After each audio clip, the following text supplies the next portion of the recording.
Hi everyone. We continue in this video with Chapter 16, Integral Calculus 2, specifically Section 16.14, Power Series, Maclaurin's series. So, have you ever considered how your calculator computes values for certain functions?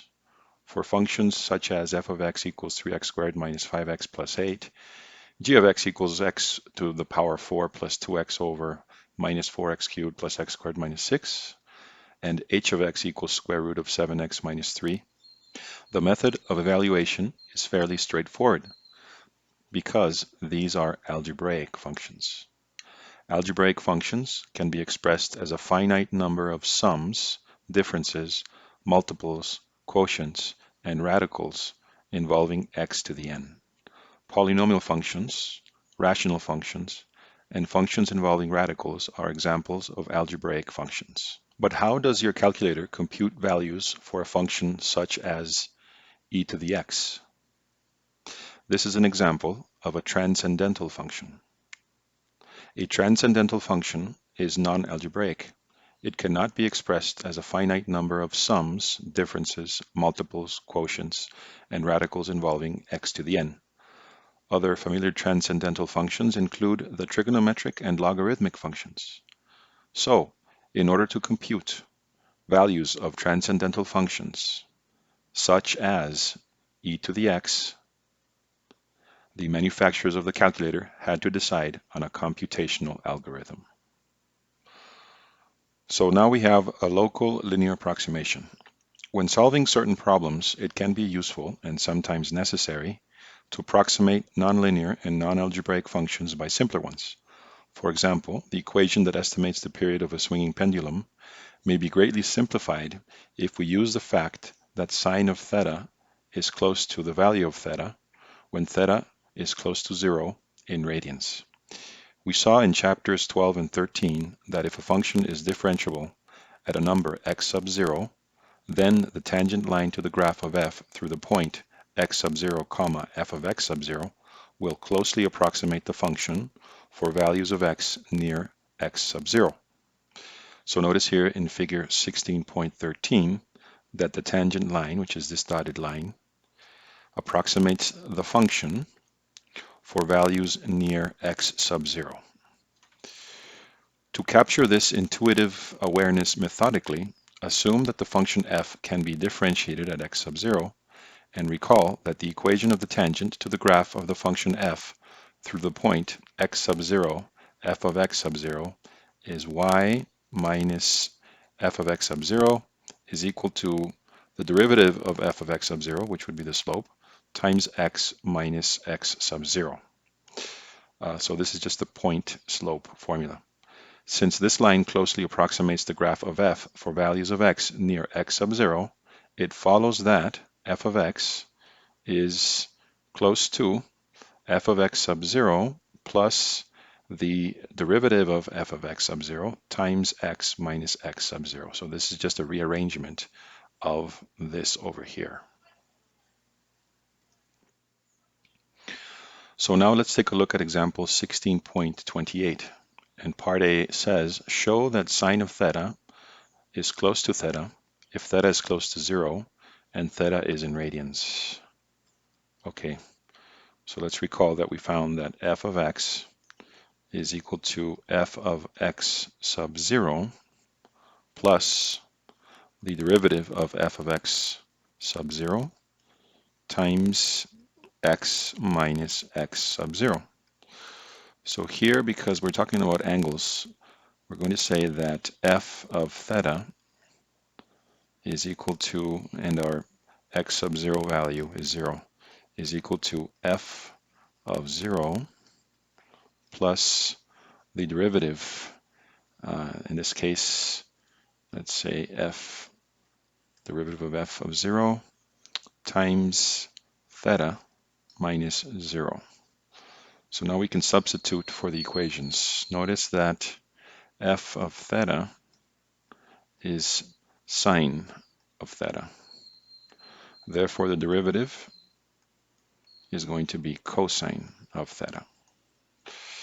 And now we can plug in the values and the functions. So we're going to get that f of theta is equal to sine of 0 plus cosine of 0 times theta. And then sine of 0 is 0, cosine of 0 is 1. Therefore, we get that this equals theta. Part B, use the approximation from A to approximate sine of 2 degrees and compare your approximation to the result you get from your GDC. Well, actually, we'll need the GDC for both of those. So let's pull up the GDC.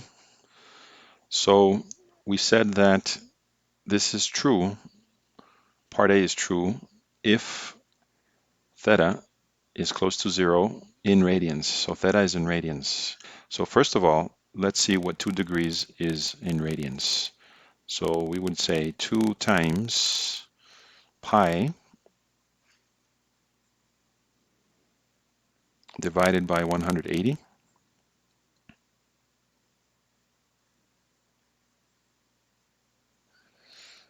And that equals 0.0349, etc. So that's 2 degrees in radians. So then if we do sine of 2 degrees, it should be close to that value. And notice that it is. And if we were to round to 3 significant figures, they would equal the same. So notice here on the right-hand side that we have the graphs for y equals sine of theta and y equals theta in radians. And notice that they are very close to each other in the interval from negative 0.5 to positive 0.5. So next we're going to take a look at the Maclaurin and Taylor polynomials. We learned that the local approximation of a function f at point x sub 0 is f of x is approximately f of x sub 0 plus the derivative of f of x sub 0 times x minus x sub 0. So in this formula, the approximation function is p of x equals the same expression. So p of x is just this part, right? Not f of x, which is a first degree polynomial with a value and first derivative value equal to those of f at x sub 0. That is, p of x sub 0 is equal to f of x sub 0 plus the derivative of f of x sub 0 times x sub 0 minus x sub 0, which is equal to f of x sub 0. And the same thing for the first derivative, because the first derivative of p of x would equal 0 plus f of x sub 0 times 1 minus 0, which is equal to the derivative of f of x sub 0. Therefore, the first derivative of p of x sub 0 is equal to the first derivative of f of x sub 0. However, as we move away from x sub 0, the accuracy of this approximation will decrease. In order to increase this accuracy, we can consider higher degree polynomials, whose value and the values of its higher derivatives agree with those of f at x equals x sub 0. To illustrate this idea, we will consider approximations of function f at x equals 0. Take, for example, a second degree polynomial, p of x equals c sub 0 plus c sub 1x plus c sub 2x squared. So these c's represent constants. In the case of x and x squared, the coefficients. If the values of this polynomial with its first and second derivatives agree with those of f, then the polynomial has the same gradient and the same concavity at x equals 0, leading to a better approximation. So notice that we can take p of x, and since p of x is c sub 0 plus c sub 1x plus c sub 2x squared, then it follows that the first derivative of p of x is going to equal c sub 1 plus 2 times c2 times x. Then the second derivative of p of x is going to equal 2 times c sub 2. Then if we evaluate for 0, we're going to get that P of 0 is equal to C sub 0, which is equal to F of 0. If we plug in 0 into the first derivative of P, we're going to get that this equals C sub 1, which is equal then to plugging in 0 in the first derivative of F.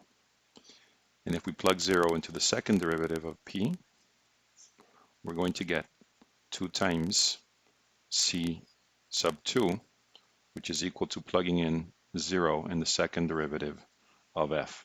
In other words, C sub 2 is equal to the second derivative of F with 0 divided by 2.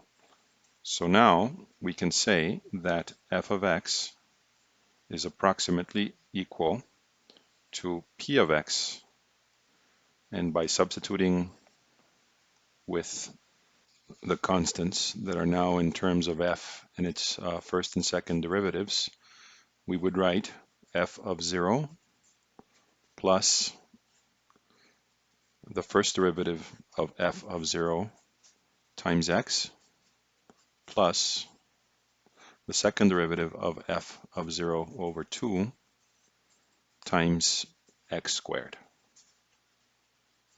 So now let's work on example 16.29, and it says, find the local linear and quadratic approximations of e to the x at x equals 0 and graph e to the x in the two approximations together.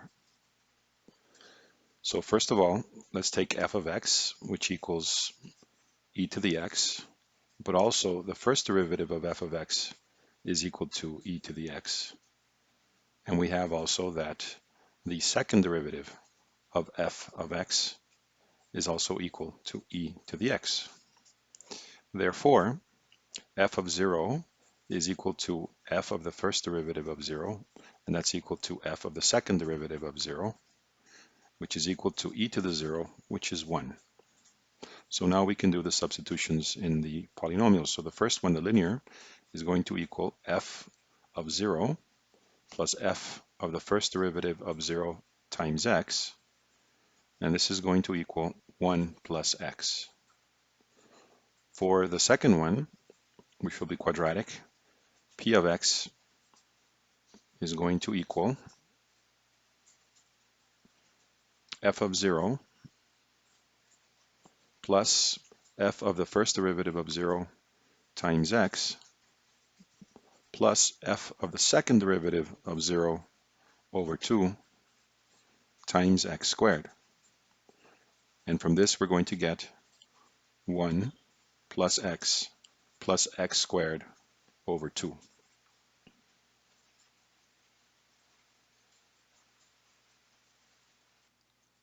Now here to the right, we can see the graphs of y equals e to the power of x, y equals 1 plus x, and 1 plus x squared over 2. And as expected, the quadratic approximation is more accurate than the linear one near x equals 0. It is natural to ask if we can improve the accuracy of the second degree approximation by using polynomials of higher degree. This leads us to consider the following general problem.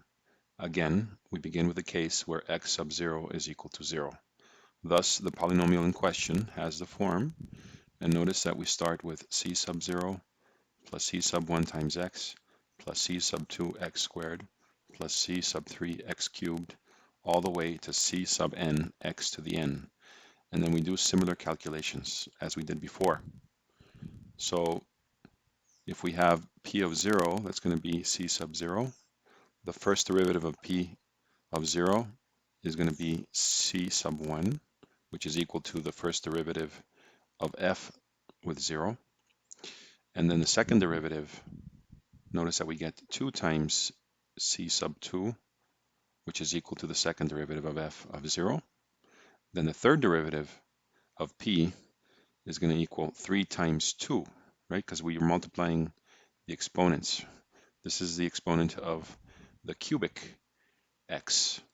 And then this was the exponent of the squared x. and this is going to be times C3 for the third derivative of f with 0. But in general, we're going to get this expression for the nth derivative of f with 0.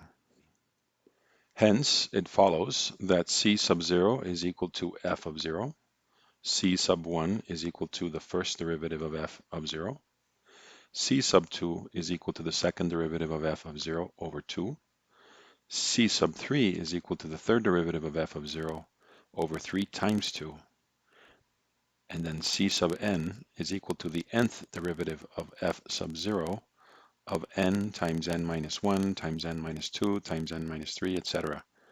In other words, n factorial. And substituting this back into the first polynomial, we have that p of x is equal to this expression. So notice that it ends with f to the nth derivative of 0 over n factorial times x to the power of n. And this polynomial is called the nth Maclaurin polynomial for f. So now let's take a look at example 16.30. And it says, find the Maclaurin polynomials p sub 0, p sub 1, p sub 2, p sub 3, and p sub n for e to the x, and graph the first four together. So the first thing to notice is that f of x is equal to e to the power of x. But then the first derivative is also equal to that. And so is the second derivative. And so is the third derivative. And so is the nth derivative. And then we know that because all of these are equal, it's going to simplify this problem a lot, because it turns out that the nth derivative of e to the x, plugging in 0, is going to be e to the power of 0, which is 1. So that means that the first polynomial is simply going to be f of 0, which is 1. The second polynomial, or p sub 1 of x, is going to be f of 0 plus the first derivative of f of 0 times x, which is 1 plus x. The third polynomial, or p sub 2, is going to be f of 0 plus the first derivative of f of 0 times x, plus the second derivative of f of 0 over 2 factorial, and times x squared. And this is going to be 1 plus x squared over 2. The fourth polynomial, or p sub 3, is going to equal f of 0 plus the first derivative of f of 0 times x, plus the second derivative of f of 0 over 2 factorial times x squared, plus the third derivative of f of 0 over 3 factorial times x cubed. And this is going to give us 1 plus x squared over 2 plus x cubed over 6. So in general, we have that p sub n of x is going to equal 1 plus x squared over 2 plus x cubed over 6, all the way to x to the n over n factorial. So the diagram to the right shows a graph of e to the power of x in red, and the graphs of the first four Maclaurin polynomials. Observe that the graphs of p sub 1 of x, p sub 2 of x, and p sub 3 of x are virtually indistinguishable from the graph of e to the x near x equals 0. This is why they are good approximations for e to the x near 0. However, their accuracy diminishes as we move away from 0. On the other hand, the higher the degree of the polynomial, the larger the interval of acceptability. This is clear from looking at the interval over which the graph of p sub 3 of x is very close to that of e of x in comparison with the other three. So now let's talk a little bit about Taylor polynomials. In a similar way to how we develop Maclaurin polynomials, but focusing on approximating a function f in the vicinity of x equals 0, we can develop polynomials that approximate a function f at a point x equals x sub 0. It appears as a translation of the polynomials by x sub 0 units with the same conditions. That is, we want an nth degree polynomial p with the property that its value and the values of its first n derivatives agree with the values of f and its first n derivatives at x sub 0. So notice that the Taylor polynomials are the same as the Maclaurin's, but with a translation of x sub 0 units to the right.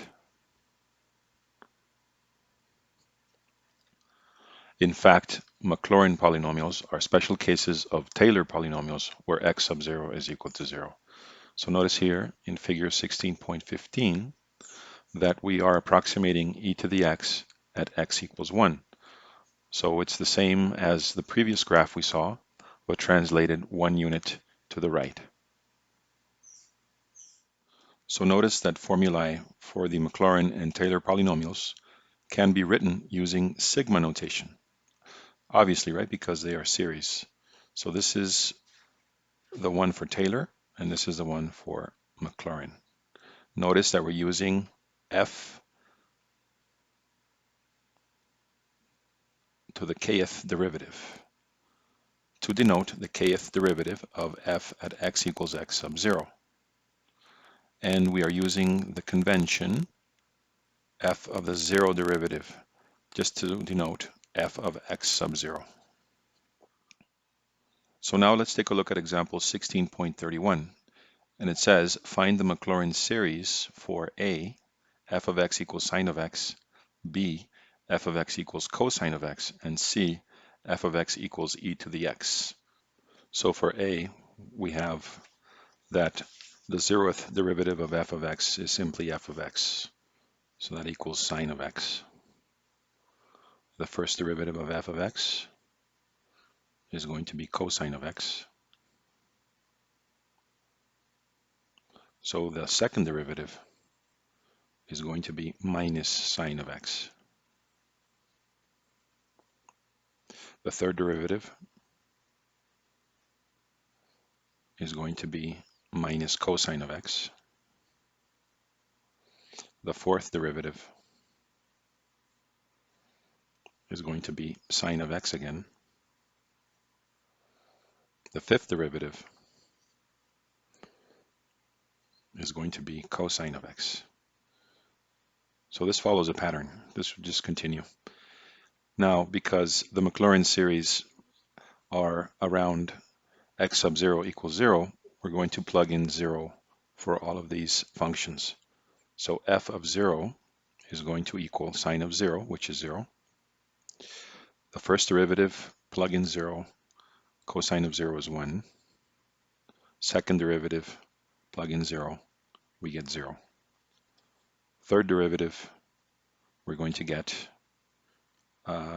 minus 1 because cosine of x, cosine of 0 is 1, so negative 1 in this case.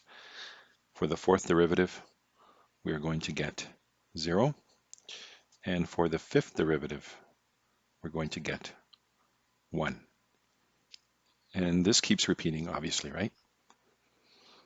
So in general, because we're finding a series, we have to use sigma notation. So we're going to find the sum from n equals 0 to infinity of the nth derivative of f of 0 divided by n factorial times x to the n. So that's going to be The first term is f of 0, so 0. The second term is going to be 1 times x. The third term is going to be 0 over 2 factorial times x squared. The fourth term is going to be minus 1 over 3 factorial times x cubed. The fifth term is going to be 0 over 4 factorial times x to the 4.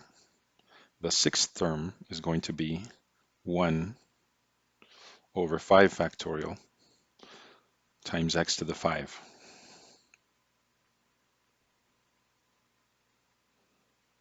And this goes on. The nth term would be the same one that we have in the sigma notation, right? F, the nth derivative of f of 0 over n factorial times x to the n, but this continues. Now, we have found the pattern. Notice that we would get x minus x to the 3 over 3 factorial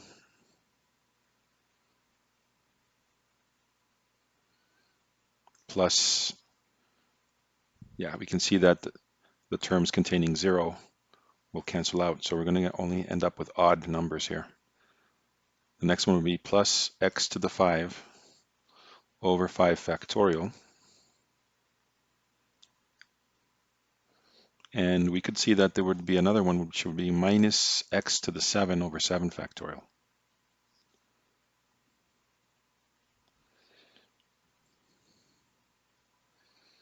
And then a general rule, which would be minus 1 to the power of n times x to the power of 2n plus 1, which is a way of writing an odd number, 2 times n plus 1. So let's write this again, plus 1. Okay, and this over another odd number, 2n plus 1 factorial. So in general, we can say that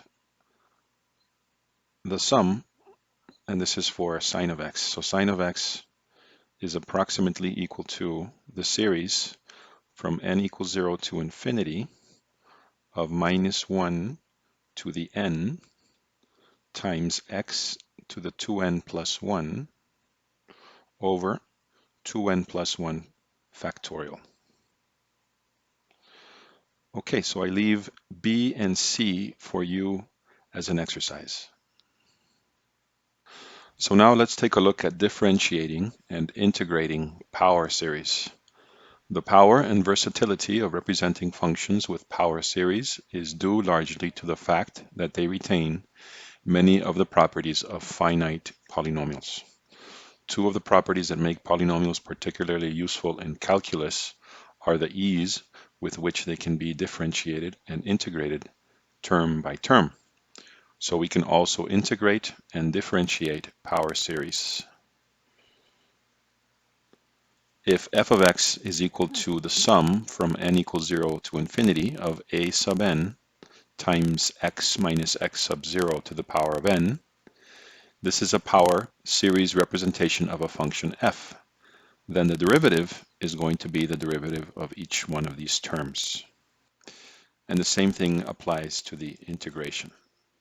The integral of a power series is going to be the integration of each one of its terms plus a constant c. So let's now take a look at example 16.32. And it says, given that sine of x is equal to the infinite sum from n equals 0 to infinity of minus 1 to the n times x to the power of 2n plus 1 over 2n plus 1 factorial, find the Maclaurin series for f of x equals cosine of x. So we know that cosine is the derivative of sine.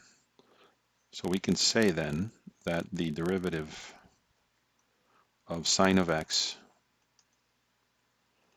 is equal to the derivative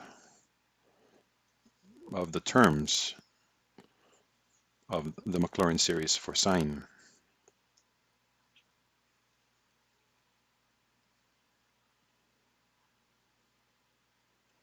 So the derivative of minus 1 to the n times x to the 2n plus 1 divided by 2n plus 1 factorial. So then we would just use the power rule for derivatives. So notice out here we would get that this is equal to the infinite sum of the derivatives of each term, but we can just represent it with a general formula because this is going to equal negative 1 to the n times the exponent of x, which is 2n plus 1, times x to the power of 2n, because we have to subtract 1 from the exponent, divided by 2n plus 1 factorial. But notice that these are going to cancel out every time there's an odd number. This and this will cancel out every time there's an odd number.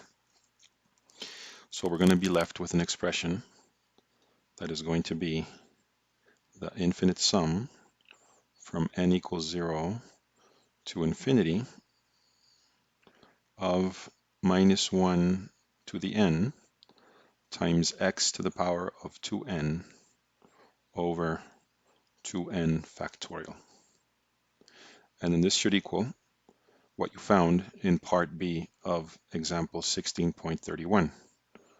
1 minus x squared over 2 factorial plus x to the 4 over 4 factorial minus x to the 6 over 6 factorial, and so forth. So now let's take a look at example 16.33, and it says, given that cosine of x is equal to the infinite sum of minus 1 to the n times x to the 2n over 2n factorial, find the Maclaurin series for f of x equals sine of x. So this is just the inverse of the previous example, because we know that sine of x is equal to the integral of cosine of x dx. In other words, if we integrate the Maclaurin series for cosine, we should get the series for sine. So the infinite sum of the integral of each term from the Maclaurin series for cosine. So minus 1 to the n times x to the 2n divided by 2n factorial dx. So this is a very simple integration. We just have to add 1 to the exponent and divide by that same number or figure. So it would be minus 1 to the n, which is just a constant, right? Times x to the power of 2n plus 1 divided by 2n plus 1 times 2n factorial plus a constant c. But since we know that sine of 0 equals 0, that means that c is equal to 0. So we end up with the expression that we already know, the infinite sum of minus 1 to the n times x to the power of 2n plus 1 divided by, and notice that this is the same as 2n plus 1 factorial. And if we were to expand this, we would get x minus x cubed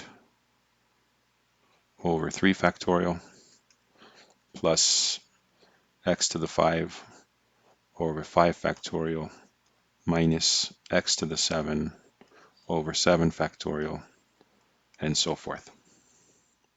So now let's take a look at algebraic operations on power series. The algebra of polynomials you learned earlier applies for power series. If power series are added, subtracted, multiplied or divided, they behave like polynomials. So now let's take a look at example 16.34. And it says, find the Maclaurin series for f of x is equal to 1 plus x to the power of k, where k is a real number.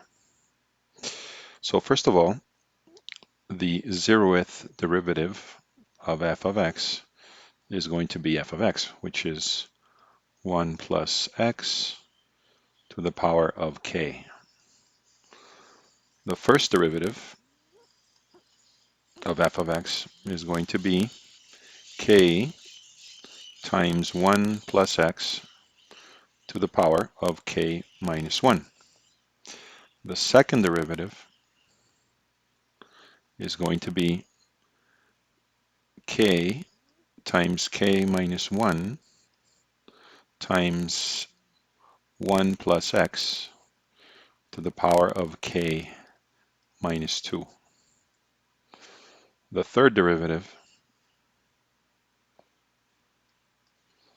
of f of x is going to be k times k minus 1 times k minus 2 times 1 plus x to the power of k minus 3. So there's a pattern from which we can predict the nth derivative.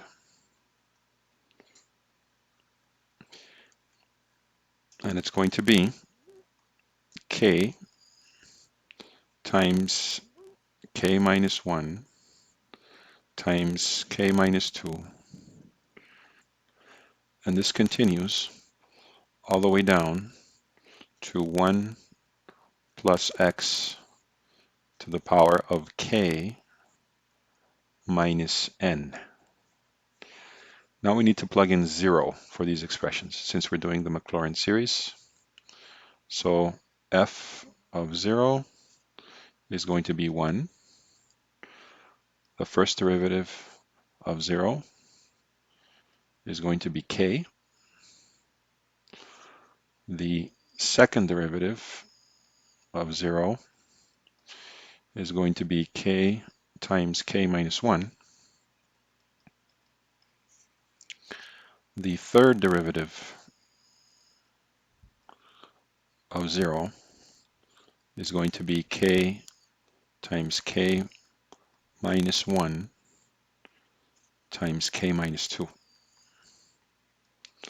which leads to the pattern that the nth derivative of 0 is going to equal k times k minus 1 times k minus 2 all the way to, let's write it down here, k minus n plus 1. So that means that we can write the Maclaurin series, since the general form of the Maclaurin series is from n equals 0 to infinity of the derivative, or of the nth derivative of 0 over n factorial times x to the n.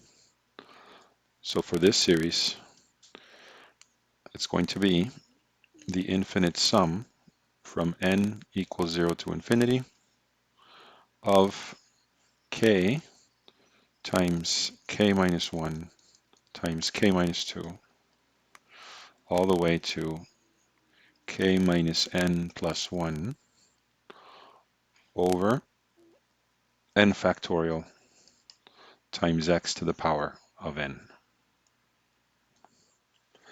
This series is called the binomial series. Notice that if k is a non-negative integer, why not just say a positive integer? The terms are all 0. We can see that in this example here. Because k is 3, you end up with 3 minus 3, which is 0. So the usual notation for the coefficients in the binomial series is, notice here, and then it would be k times k minus 1 times k minus 2 all the way to k minus n plus 1 over n factorial and they are called the binomial coefficients. So for instance, if k is 1/2 and n is equal to 4, we get this expression here, which is equal to -5 over 128. Now this is important. If k is any real number and x, or the absolute value of x, is less than 1, that means that x has to be between 1 and -1. Then the binomial series is given by this expression here. So now we're going to take a look at example 16.35, and it says find the Maclaurin series for f of x is equal to 1 over 1 plus x. So notice that we can rewrite this as f of x is equal to 1 plus x to the power of -1. So then we can use the binomial series. So this would be equal to the series from n equals 0 to infinity, where k is going to be -1. We have n, and those would be the coefficients, times x to the n. So using the formula, it would be 1 for the first term plus k, which is -1, times x plus k, -1, times k minus 1 over 2 factorial x squared plus k times k minus 1 times k minus 2 over 3 factorial times x cubed, and so forth. You're going to find that this is equal to 1 minus x plus x squared minus x cubed, and so forth.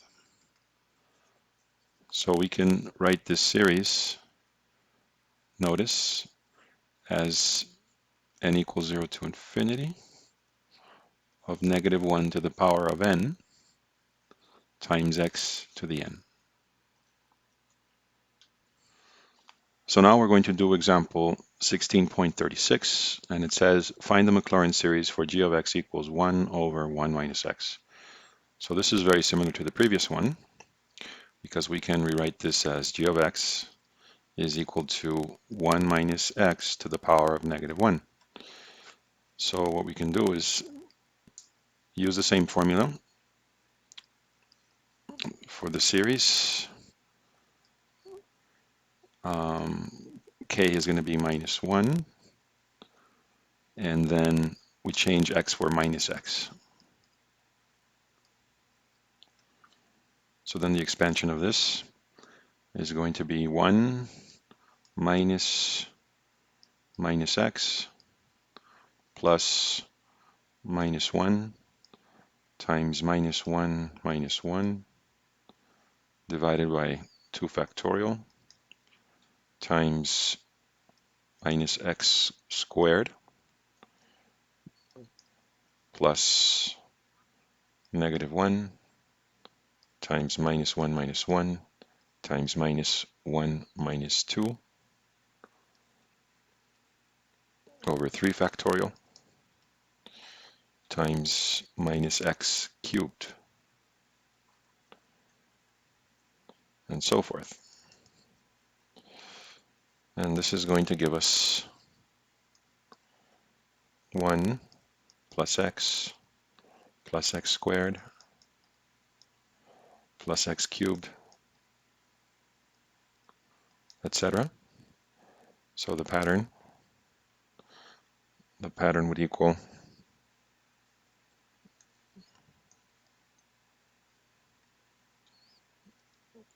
the sum from n equals 0 to infinity of x to the n.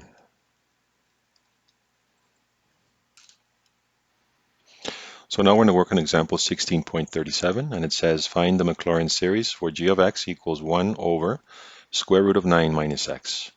So here we're going to have to rearrange this equation or this function in order to be able to use the binomial coefficient expansion.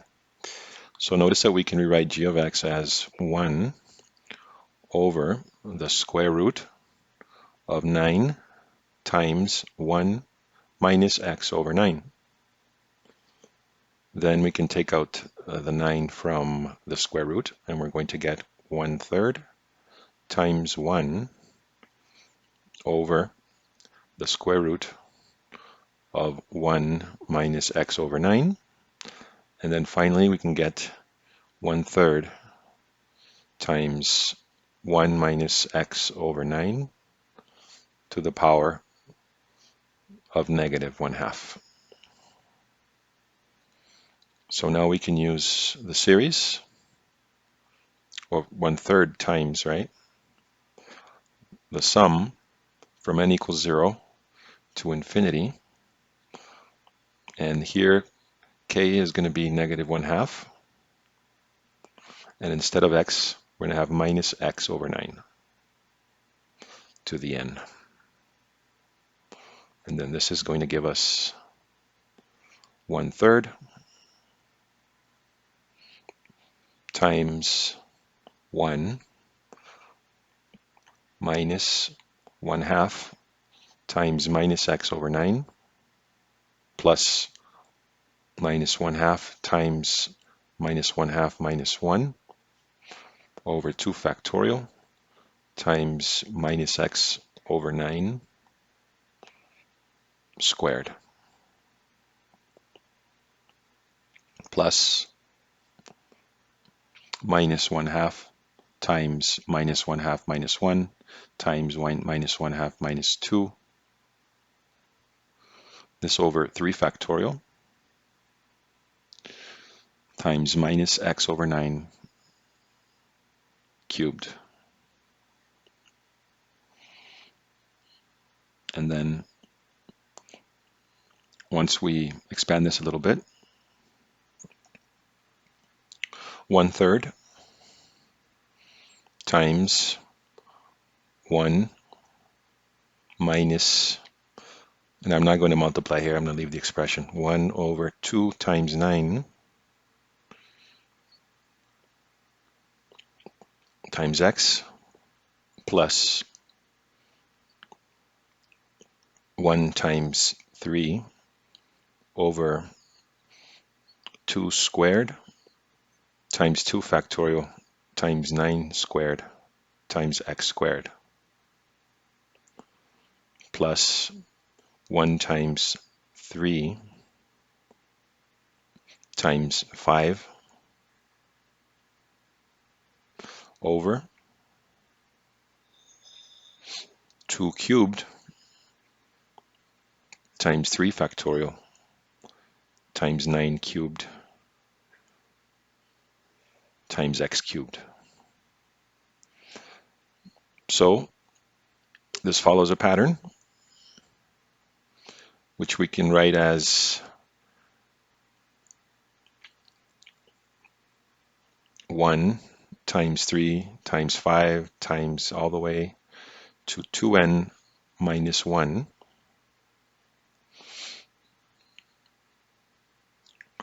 over 2 to the n times n factorial times 9 to the n times x to the n.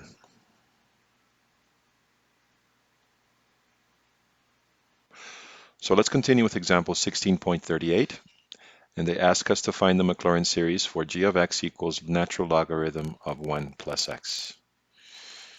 So here we can take advantage of the fact that the derivative of the natural logarithm of 1 plus x is 1 over 1 plus x.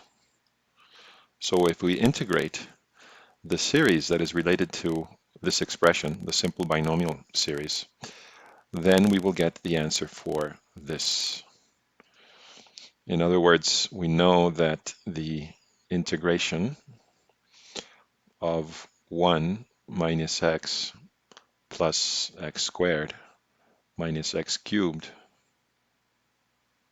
etc.,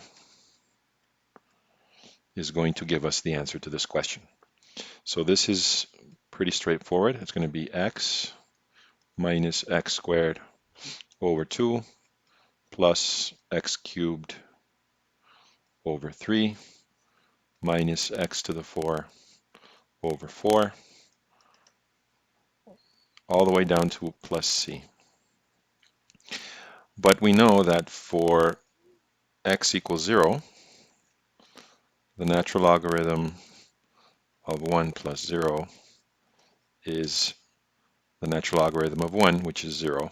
Therefore, c is 0. That means that we can say that this equals the series from n equals 0 to infinity of minus 1 to the n times x to the n plus 1 over n plus 1. So now let's do example 16.39, and they ask us to find the Maclaurin series for g of x equals arctangent of x.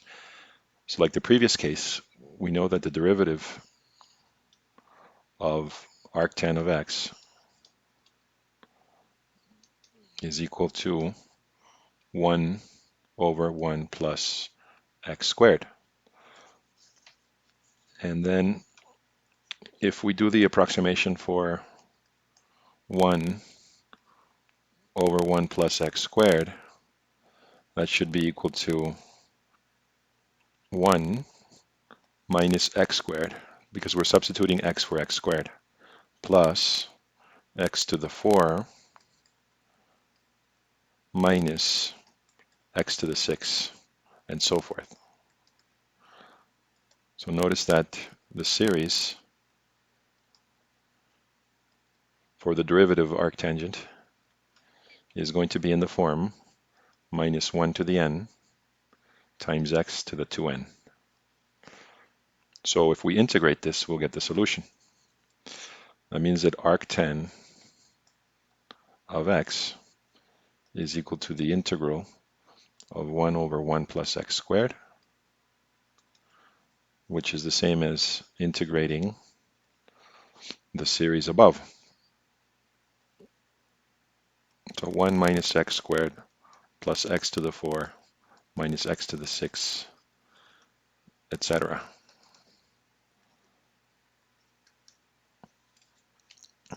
And then this is going to equal x minus x cubed over 3 plus x to the 5 over 5 minus x to the 7 over 7, all the way to c. But we know that arctan of 0 is equal to 0, therefore c is 0.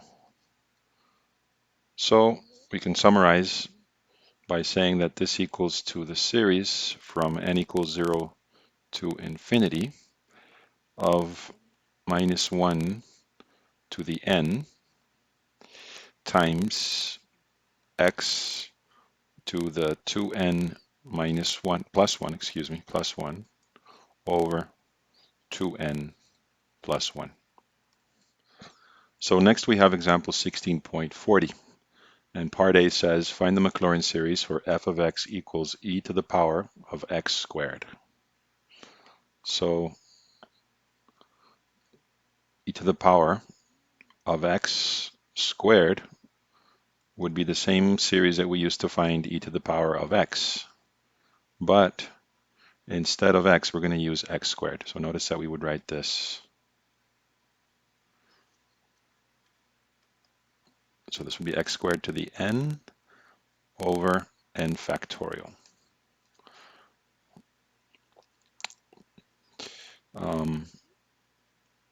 Then from here we can get some terms.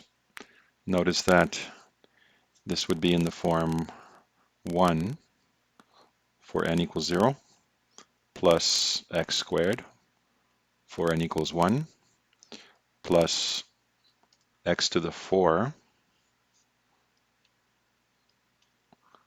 over 2 factorial plus x to the 6, that's for n equals 3, over 3 factorial.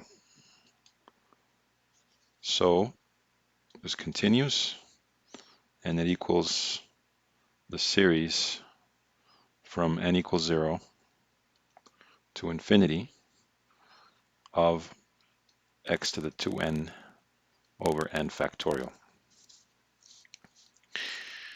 For part B, they ask us to integrate. So if we integrate e to the power of x squared, it would be the integral of the series we just found. So 1 plus x squared plus x to the 4 over 2 factorial plus x to the 6 over 3 factorial, etc., all the way to x to the 2n over n factorial, right? And then this is simply going to be x plus x cubed over 3 plus x to the 5 over 5 times 2 factorial plus x to the 7 over 7 times 3 factorial, or x to the 2n plus 1 over 2n plus 1 times n factorial.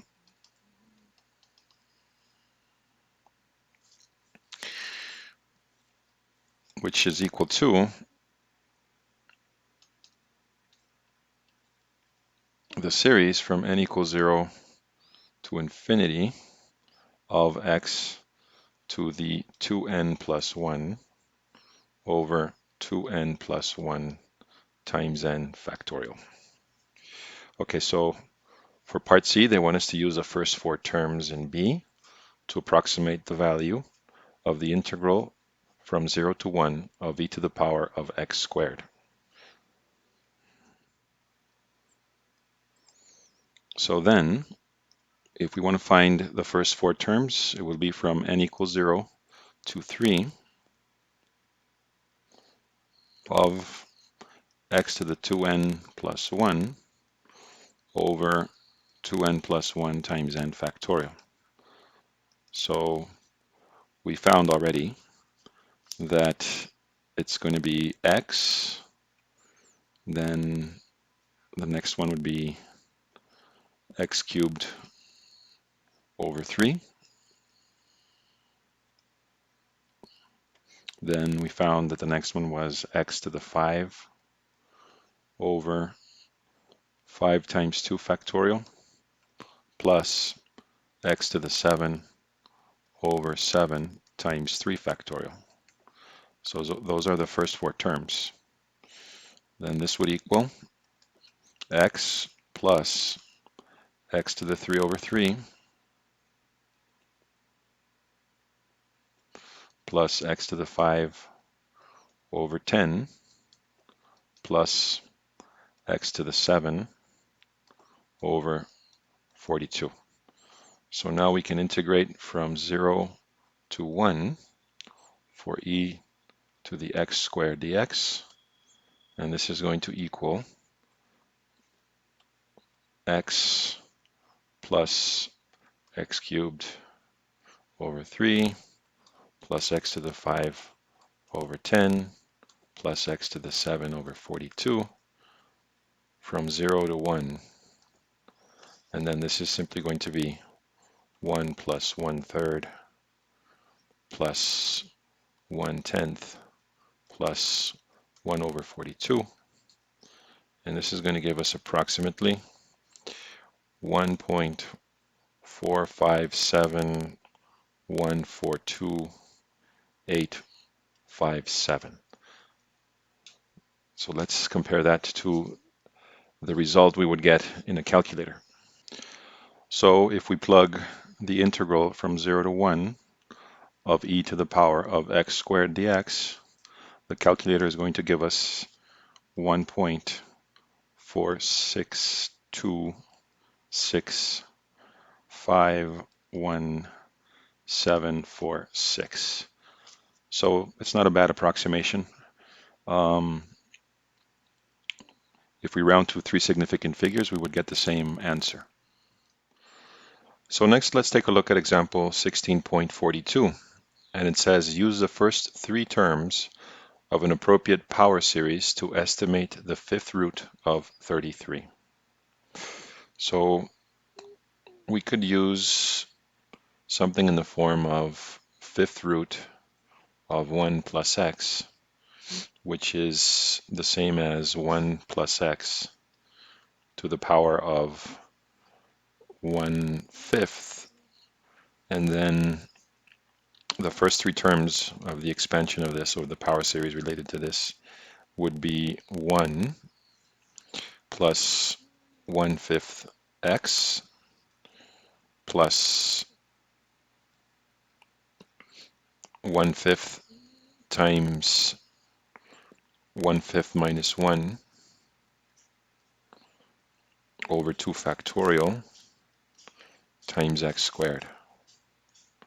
This would continue, but we only need the first 3 terms.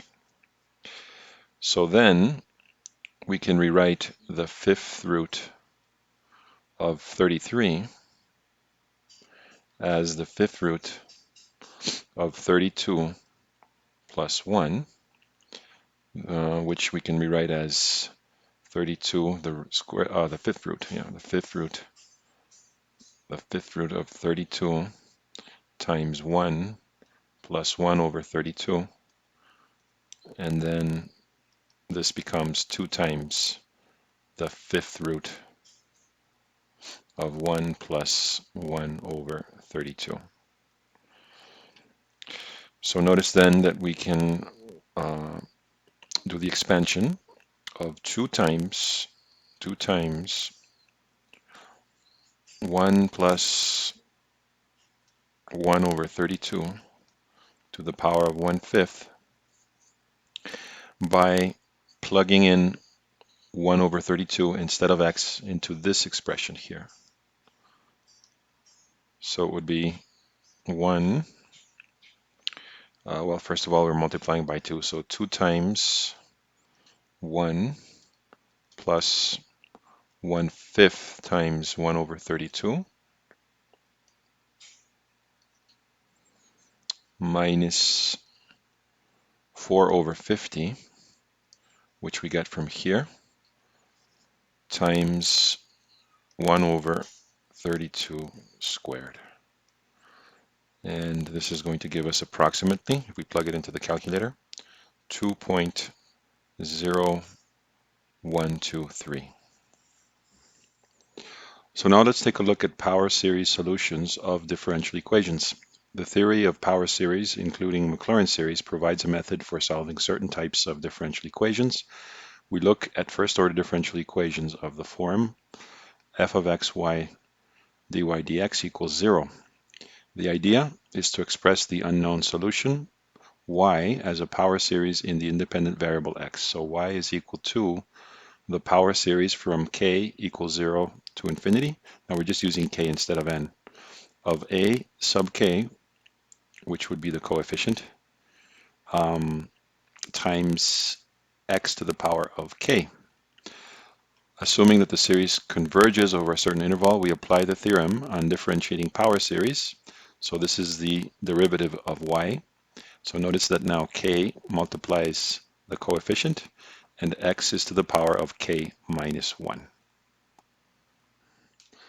So now let's do example 16.43, which will be the last one on this video. Use the power series method to solve the differential equation dy dx minus y equals 0. So here we use y equals a power series in the form k equals 0 to infinity of a sub k times x to the k. So the derivative of this would be in the form of a power series from k equals 0 to infinity of k times a sub k times x to the power of k minus 1. So we substitute this into the equation, and we're going to get k equals 0 to infinity of k times a sub k times x to the k minus 1 minus the series from k equals 0 to infinity of a sub k times x to the k is equal to 0. So if we expand the first series, we should get something in the form a sub 1 plus 2 times a sub 2 times x. Then we would get 3 times a sub 3 times x squared, all the way to k times a sub k times x to the k minus 1. Now this would continue. And we would minus the second one, which is a sub 0 for the first term plus a1x plus a2x squared all the way to a, and we're gonna do a sub k minus 1 times x to the k minus 1, because we need to subtract these similar terms. Okay, so this equals 0. That means that all the coefficients should equal 0, right? In other words, we can rewrite this in the form a1 minus a sub 0 plus 2a sub 2 minus a sub 1 times x plus 3a sub 3 minus a sub 2 x squared all the way to k times a sub k minus a sub k minus 1 times x to the k minus 1. And this continues. So again, because this equals 0, this has to equal 0, it means that all these expressions are equal to 0. This is equal to 0, this is equal to 0, this is equal to 0, and so forth. In other words, a1 has to equal a sub 0. 2a2 has to equal a1. 3a3 has to equal a sub 2. And this pattern continues all the way to k times a sub k is equal to a sub k minus 1.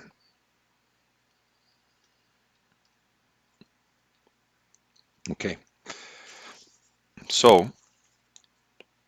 I'm going to erase a little bit on top here. So notice that there's a pattern here, right? We said that a sub 1 is equal to a sub 0. But then we have that a sub 2 is equal to 1/2 a sub 1, which is 1/2 a sub 0.